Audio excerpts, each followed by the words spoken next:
അപ്പോൾ welcome to C C bank. C C ബാങ്കിന്റെ പുതിയൊരു വീഡിയോയിലേക്ക് നിങ്ങൾക്ക് സ്വാഗതം. അപ്പോൾ നമുക്കറിയാം നമ്മുടെ ജൂനിയർ അക്കൗണ്ടന്റുമായി ബന്ധപ്പെട്ട് നമ്മൾ കുറച്ചധികം കണ്ടന്റുകൾ നമ്മൾ ഡിസ്കസ് ചെയ്തു. അതേപോലെ തന്നെ നമ്മൾ ഇന്ന് ഡിസ്കസ് ചെയ്യാൻ പോകുന്നത് നമ്മളെ ജൂനിയർ അക്കൗണ്ടന്റിന് വരാൻ സാധ്യതയുള്ളതും എന്നാൽ മറ്റ് എക്സാമിന് വന്നതുമായ കൊമേഴ്സ് റിലേറ്റഡ് ആയിട്ടുള്ള ക്വസ്റ്റ്യൻസ് ആണ് നമ്മൾ എന്ത് ചെയ്യാൻ പോകുന്നത്, ഡിസ്കസ് ചെയ്യാൻ പോകുന്നത്. അപ്പോൾ നമുക്ക് എന്ത് ചെയ്യാം, നേരെ നമ്മുടെ ക്വസ്റ്റ്യനിലേക്ക് പോവാം. ഓക്കെ, അപ്പോൾ നോക്കിയ ഒന്നാമത്തെ ചോദ്യം ഇതാണ്: NWCM in transportation problem denote. എന്താണ് NWCM എന്ന് വെച്ചാൽ? അപ്പോൾ ഇവിടെ NWCM എന്ന് പറയുമ്പോൾ ശരിക്കും പറഞ്ഞാൽ അതിന്റെ ഫുൾ ഫോം ആണ് ഇവിടെ ചോദിക്കുന്നത്. നമുക്കറിയാം ട്രാൻസ്പോർട്ടേഷൻ പ്രോബ്ലംസിലാണ് ചോദിച്ചിരിക്കുന്നത്. അപ്പോൾ ഓപ്ഷൻസ് കൊടുത്തിട്ടുണ്ട്, ABCD 4 ഓപ്ഷൻ കൊടുത്തിട്ടുണ്ട്. നമുക്കറിയാം ഇവിടെ ഏതാണ്? N means north, W means west, C means corner and M means method അല്ലേ? അപ്പൊ ഏതാ വരാം? North west corner method. ഏതാണ്? നോർത്ത് വെസ്റ്റ് കോർണർ മെത്തേഡ് ആണ് അവിടെ വരിക. അതുകൊണ്ട് തന്നെ ആൻസർ ഏതാണ്? A ആണ് അവിടെ ആൻസർ ആയിട്ട് വരുന്നത്. ഏതാണ്? A ആണ് അവിടെ ആൻസർ ആയിട്ട് വരുന്നത്. ഓക്കെ, അടുത്തൊരു ചോദ്യം നോക്കിയേ. In IBRD R stands for. IBRDയിലെ R എന്നത് എന്താണെന്നാണ് ചോദിച്ചിരിക്കുന്നത് അല്ലെ? അപ്പോ ഇവിടെ ശരിക്കും പറഞ്ഞ ഒരു ഫുൾ ഫോം ആണ് ഇവിടെയും ചോദിച്ചിരിക്കുന്നത്. ഇവിടെ ഫുൾ ഫോമിന്റെ ഒരു അക്ഷരം മാത്രമേ, അതിന്റെ എന്താണ് എന്നാണ് ചോദിച്ചിരിക്കുന്നത്. അപ്പൊ IBRD എന്ന് പറയുമ്പോൾ തന്നെ അവിടെ എന്താണ് ഫുൾ ഫോം എന്ന് നമുക്ക് നോക്കാം. ഇവിടെ സാധാരണ നമുക്ക് ഇതിന്റെ ആൻസർ നോക്കി ഫുൾ ഫോമിലേക്ക് പോവാം. R സ്റ്റാൻഡ്സ് ഫോർ എന്താണ്? റീകൺസ്ട്രക്ഷൻ. എന്താണ്?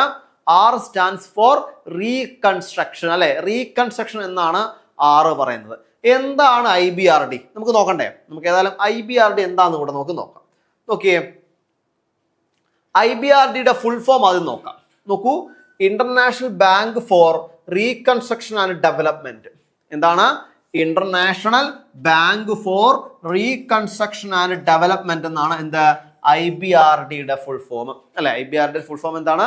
International bank for reconstruction and reconstruction and development എന്നാണ് ഫുൾ ഫോം. ഇനി എപ്പോഴാണ് വന്നത്? എസ്റ്റാബ്ലിഷ് ചെയ്തത് 1944 അല്ലെ? 1944 അവിടെ എന്ത് ചെയ്തത്? എസ്റ്റാബ്ലിഷ് ചെയ്തത്. എവിടെയാണ്? Washington DC. Then is the original lending arm of world bank group അല്ലെ? വേൾഡ് ബാങ്ക് ഗ്രൂപ്പുമായിട്ട് ബന്ധപ്പെട്ട് നമുക്കറിയാം വേൾഡ് ബാങ്ക് എന്നുള്ള രീതിയിൽ 2 തരത്തില് ഗ്രൂപ്പുകൾ നമുക്കറിയാം അല്ലെ? അതില് ലെൻഡിങ്ങുമായിട്ട് ബന്ധപ്പെട്ടാണ് അല്ലെ? ലെൻഡിങ്ങുമായുള്ള ഓപ്പറേഷൻസ് ആണ് ഇവിടെ പ്രധാനമായിട്ടും എന്ത് IBRD അവിടെ കൊണ്ടു നടക്കുന്നത് അല്ലെ? അടുത്ത് നോക്കിയേ, owned by 189 members countries. It provide loans, guarantee and risk management product to middle income and credit worthy low income countries to reduce poverty and promote sustainable development. ഇവിടെ വലിയൊരു കാര്യം അവിടെ പറയുന്നത് അല്ലെ? അതായത് നമ്മൾ IBRD കൊണ്ടുവന്നത് പ്രധാനമായിട്ടും എന്തിനു വേണ്ടിയിട്ടാണ്? അതായത് നമ്മളെ ലോക രാജ്യങ്ങളിലുള്ള പല രാജ്യങ്ങളും ഇപ്പോഴും ദാരിദ്ര്യത്തിന്റെ വക്കിൽ തന്നെയാണ് നിൽക്കുന്നത്. അപ്പോൾ അവരെ ആ ദാരിദ്ര്യത്തിൽ നിന്നും മാറ്റാൻ വേണ്ടിയിട്ട് അല്ലെ അവരുടെ രാജ്യത്തെ ദാരിദ്ര്യം തുടച്ചു നീക്കാൻ വേണ്ടിയിട്ടുള്ള പ്രവർത്തനങ്ങൾ കൊണ്ടുവരിക എന്നതുകൂടെ അവിടെ കൊടുക്കുന്നത്. അതിനാവശ്യമായ സാമ്പത്തിക സഹായം കൊടുക്കുക. കൂടാതെ രാജ്യങ്ങൾ തമ്മിലുള്ള അല്ലെങ്കിൽ രാജ്യങ്ങളിൽ ഓരോ രാജ്യങ്ങളുണ്ടാകുന്ന വികസന പ്രവർത്തനങ്ങൾ, സസ്റ്റൈനബിൾ ഡെവലപ്മെന്റ് അല്ലെ? ആ സസ്റ്റൈനബിൾ ഡെവലപ്മെന്റ് എന്ത് ചെയ്യാൻ വേണ്ടിയിട്ട് ഉയർത്തി കൊണ്ടുവരാനും കൂടി വേണ്ടിയിട്ട് സഹായിക്കുന്നുണ്ട്. അതിന് ആവശ്യമായിട്ടുള്ള പണം ലോണായിട്ടും അല്ലെങ്കിൽ ഗ്യാരണ്ടി ആയിട്ടും അവിടെ എന്ത് കൊടുക്കുന്നുണ്ട്. അതാണ് ഇവിടെ IBRD ചെയ്യുന്നത്. അതാണ് ഇവിടെ കൊടുത്ത് ലോൺഡ് ബൈ എത്രയാണ്? 189 മെമ്പർ കൺട്രീസ് ഉണ്ട്. പ്രധാനമായിട്ടും ലോണുകള്, ഗ്യാരണ്ടി, അതേപോലെ റിസ്ക് മാനേജ്മെന്റ് ആണ്. ആർക്ക്? മിഡിൽ ഇൻകം ആയിട്ടുള്ള കൺട്രീസിന്. എന്തിനു വേണ്ടിയിട്ട്?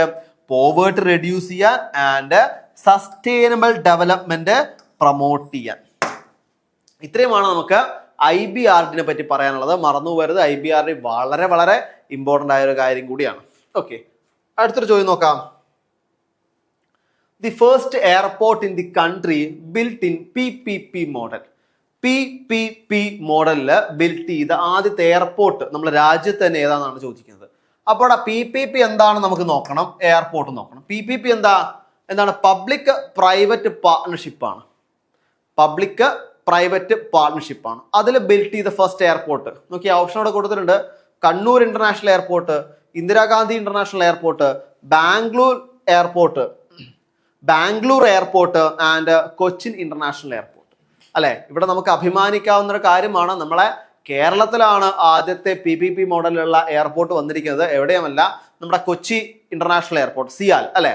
കൊച്ചി ഇന്റർനാഷണൽ എയർപോർട്ടാണ് ആദ്യത്തെ എന്ത് വന്നിരിക്കുന്നത്, PPP മോഡലിൽ വന്നിരിക്കുന്ന എയർപോർട്ട് അല്ലെ. അപ്പോൾ സിയാലാണ് നമുക്ക് അഭിമാനിക്കാൻ പറ്റുന്ന ഒരു കാര്യം കൂടിയാണ്.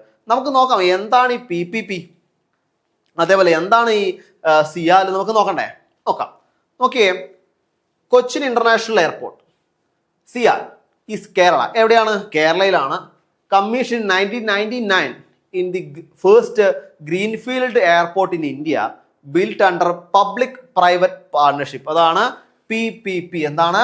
Public private partnership. അതിനാണ് നമ്മൾ എന്ത് പറയാ, PPP എന്ന് പറയാം. Okay, then it was developed with a unique share holding structure involving the Kerala government, non resident Indians, NRIs and various financial institutions അല്ലെ. അപ്പോൾ ഇവിടെ പബ്ലിക് ഉണ്ട്. പബ്ലിക് എന്ന് പറയുമ്പോൾ ആരാണ്?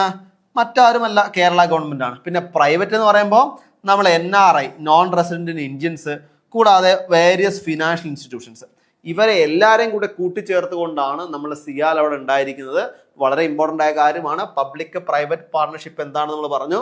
അതിൽ വന്നിരിക്കുന്ന ഫസ്റ്റ് എയർപോർട്ട് നമ്മളെ കൊച്ചി ഇന്റർനാഷണൽ എയർപോർട്ടാണ്. ഓക്കെ, അടുത്തൊരു ചോദ്യം. ChatGPT is an example of.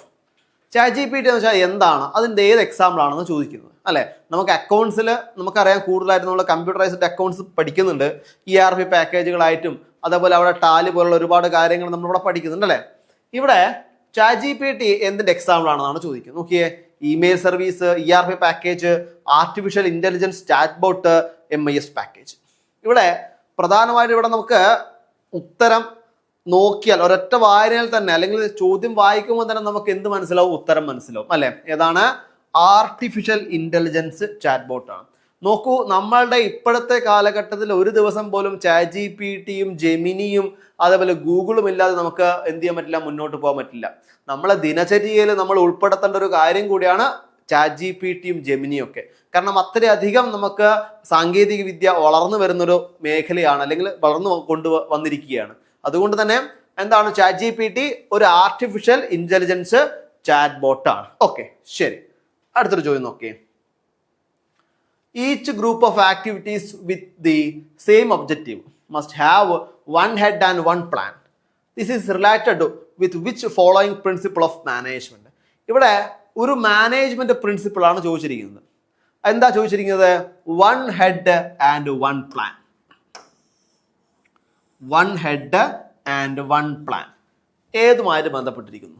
നോക്കിയേ, unit of direction, scalar chain, unit of command and centralisation and decentralisation. ഇവിടെ നമുക്കറിയാം ഒരു ഹെഡ് ഒരു പ്ലാൻ അല്ലെ. ഇന്നിങ്ങനെ നടത്തുമ്പോൾ അവിടെ ഏതാണ്? യൂണിറ്റ് ഓഫ് ഡയറക്ഷൻ ആണ് അവിടെ വരിക. ഏതാണ്? യൂണിറ്റ് ഓഫ് ഡയറക്ഷൻ ആണ് അവിടെ വരുന്നത് അല്ലെ. ഓക്കെ, അപ്പോൾ ഇതേപോലുള്ള ഒരുപാട് PYQ ക്വസ്റ്റ്യൻസ് നമ്മൾ ഡിസ്കസ് ചെയ്യുന്നുണ്ട്. നമുക്കറിയാം നമ്മുടെ ജൂനിയർ അക്കൗണ്ടന്റ് എക്സാമിന് ടെൻറ്റേറ്റീവ് ആയിട്ടുള്ള ഡേറ്റുകളൊക്കെ വന്നിട്ടുണ്ട്. അപ്പോൾ ഈ ഡേറ്റ് നമ്മളിപ്പോൾ നോക്കുന്ന സമയത്ത് നമ്മളുടെ വളരെ അടുത്ത് നിൽക്കുന്ന ഡേറ്റുകളാണ്. അതുകൊണ്ട് തന്നെ നിങ്ങൾ ഇതുവരെ പഠിച്ചു തുടങ്ങിയിട്ടില്ല എങ്കിൽ നിങ്ങളുടെ വിലപ്പെട്ട സമയമാണ് ഇപ്പം നഷ്ടപ്പെട്ടുകൊണ്ടിരിക്കുന്നത്. നിങ്ങളത് മനസ്സിലാക്കണം. അതുകൊണ്ട് തന്നെ നിങ്ങൾ പഠിച്ചു തുടങ്ങുക. നിങ്ങൾക്ക് എല്ലാ സഹായം ചെയ്യണം. നിങ്ങളെ കൂടെ CC ബാങ്ക് ഉണ്ട്. അതുകൂടാതെ നമ്മളെ പുതിയ ബാച്ച്, CC ബാങ്കിലെ ജൂനിയർ അക്കൗണ്ടിന്റെ പുതിയ ബാച്ച് നമ്മൾ സ്റ്റാർട്ട് ചെയ്യുന്നുണ്ട്. അപ്പോൾ ബാച്ചുമായി ബന്ധപ്പെട്ട കാര്യങ്ങൾ അറിയാനും ബാച്ചിൽ ജോയിൻ ചെയ്യാനും വേണ്ടി നിങ്ങൾക്ക് ഇവിടെ ബോർഡ് നമ്പർ കൊടുത്തിട്ടുണ്ട്. ഈ ബോർഡ് നമ്പർ എന്ത് ചെയ്യാം, നിങ്ങൾക്ക് ആ ബോർഡ് നമ്പറിൽ കൂടെ നിങ്ങൾക്ക് ഞങ്ങളെ കോൺടാക്ട് ചെയ്യാം. ജൂനിയർ അക്കൗണ്ടിനുമായി ബന്ധപ്പെട്ടുള്ള എല്ലാ സംശയങ്ങളും നിങ്ങൾക്ക് എന്ത് ചെയ്യാം, ചോദിച്ച് മനസ്സിലാക്കുകയും ചെയ്യാം. കൂടാതെ നമ്മുടെ ആദ്യമായിട്ട് ചാനൽ കാണുന്നവരാണെങ്കിൽ നിങ്ങൾ എന്ത് ചെയ്യുക, ചാനൽ സബ്സ്ക്രൈബ് ചെയ്യുക, ബെല്ലൈക്കണിൽ ക്ലിക്ക് ചെയ്യുക.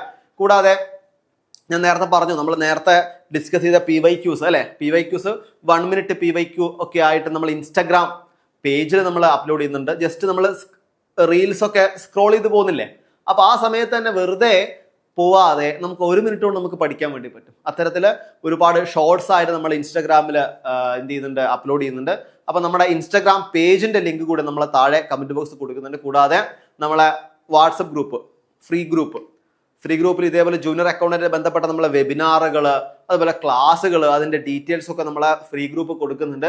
ആ ഫ്രീ ഗ്രൂപ്പിന്റെ ലിങ്ക് കൂടി ഞാൻ താഴെ അറ്റാച്ച് ചെയ്യുന്നുണ്ട്. അപ്പോൾ നിങ്ങൾക്ക് ജൂനിയർ അക്കൗണ്ടിനായിട്ട് ബന്ധപ്പെട്ട എന്ത് സംശയം ഉണ്ടെങ്കിൽ ഞങ്ങളോട് ചോദിക്കാം. നിങ്ങൾ ഇന്ന് കറക്റ്റ് ആയിട്ട് നിങ്ങൾക്ക് എങ്ങനെയാണ് പഠിക്കേണ്ടത് എന്നുള്ള കാര്യം സ്റ്റഡി മെത്തേഡ് കൂടി നിങ്ങൾക്ക് അറിയാൻ വേണ്ടി പറ്റും. ഓക്കെ, അപ്പൊ അതൊക്കെയാണ് ഇന്ന് പ്രധാനമായിട്ടും പറയാനുള്ളത്. അപ്പോൾ അടുത്ത ദിവസം ഇനി കൂടുതൽ MCQ ആയിട്ട് കാണാം. Thank you.